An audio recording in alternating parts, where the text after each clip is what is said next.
Hello everyone, welcome to Sujatha kitchen. ఈరోజు sweet corn గారెలు చేస్తున్నా అండి. స్వీట్ కార్న్ గారెలకి ఒక 4 మొక్కజొన్న కంకులు అంటే స్వీట్ కార్న్ కంకులు 4 తీసుకొని గిల్లుకొని ఇలా మిక్సీలో పట్టుకోవాలి. మిక్సీలో సగం సగం వేసుకొని బరకగా పట్టుకోవాలి. ఫస్ట్ బ్యాచ్ మాత్రం మెత్తగా పట్టుకోవాలి, ప్యూర్ ఫైన్ లాగా. తర్వాతకి బరకగా పట్టుకుంటే మధ్యలో క్రంచీగా తగులుతుంటాయి.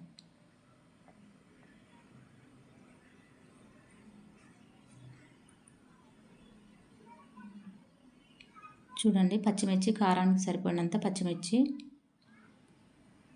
జీలకర్ర, ఉప్పు వేసుకోవాలి. కల్లులుప్పు టేస్ట్ తగినంత కల్లులుప్పు వేసుకోండి, లేదా మెత్తటి పైన వేసుకోండి. ఇదిగోండి, ఇలా బరకగా పట్టుకోవాలి.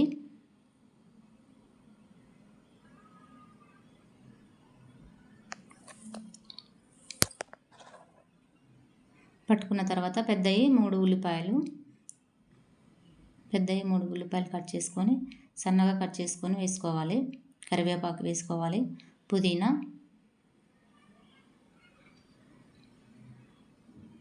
వేసుకున్న తర్వాత క్యారెట్లు తీసుకోవాలి. క్యారెట్లు కూడా 3 పెద్దవి తురుముకొని వేసుకోవాలి.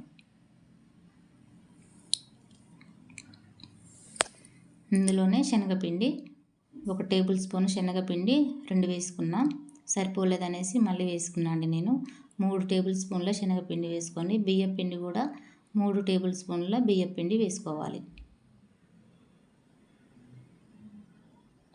గిన్నెలో పట్టలేదనేసి కొంచెం గిన్నె మార్చి పెద్ద గిన్నెలోకి వేసుకొని మళ్ళీ కలుపుకున్నాండి. ఇందులోనే కొంచెం జీలకర్ర వేసిన అల్లం పేస్టు, నా దగ్గర ఫ్రెష్గా అల్లం ముక్కలు లేవనేసి నూరంది లేదనేసి మిక్సీ పట్టిన అల్లం వేసుకున్నా, మిక్సీ పట్టింది పేస్టు. ఇదిగోండి, ముందు చెప్పిన కదా మీకు కొంచెం సరిపోలేదనేసి బియ్యపిండి శనగపిండి వేసుకొని బాగా కలుపుకోవాలి.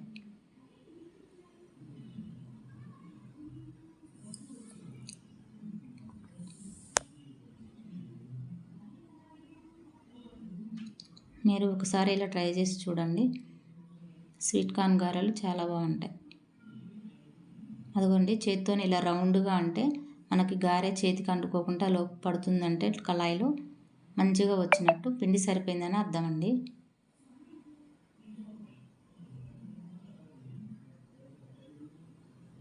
పక్కన కళాయి పెట్టుకొని నూనె వేడి చేసుకోవాలి.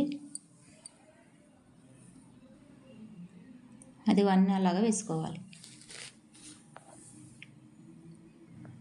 ఆయిల్ బాగా కాగొద్దండి, వేడి బాగా ఎక్కువగా వస్తే తొందరగా మాడిపోతాయి. ఫస్ట్లో హైలో ఉంచేసిన తర్వాత కొంచెం స్విమ్ చేయండి.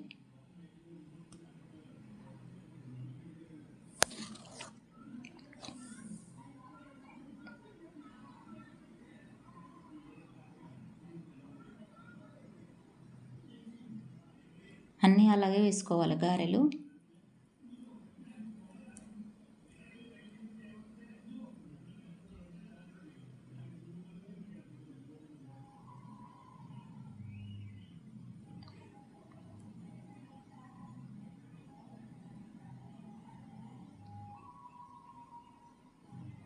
ఇదిగోండి, ఆ కలర్లో రావాలండి.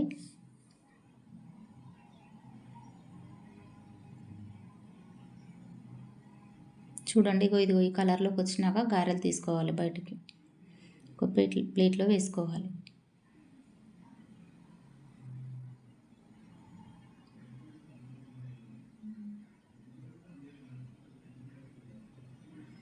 ఒకసారి స్వీట్ కార్న్ గారెలు ఇలా ట్రై చేసి చూడండి, ఎలా వస్తాయో టేస్ట్ చేసి చెప్పండి. లైక్ చేయండి, షేర్ చేయండి, సబ్స్క్రైబ్ చేసుకోండి. Thank you for watching.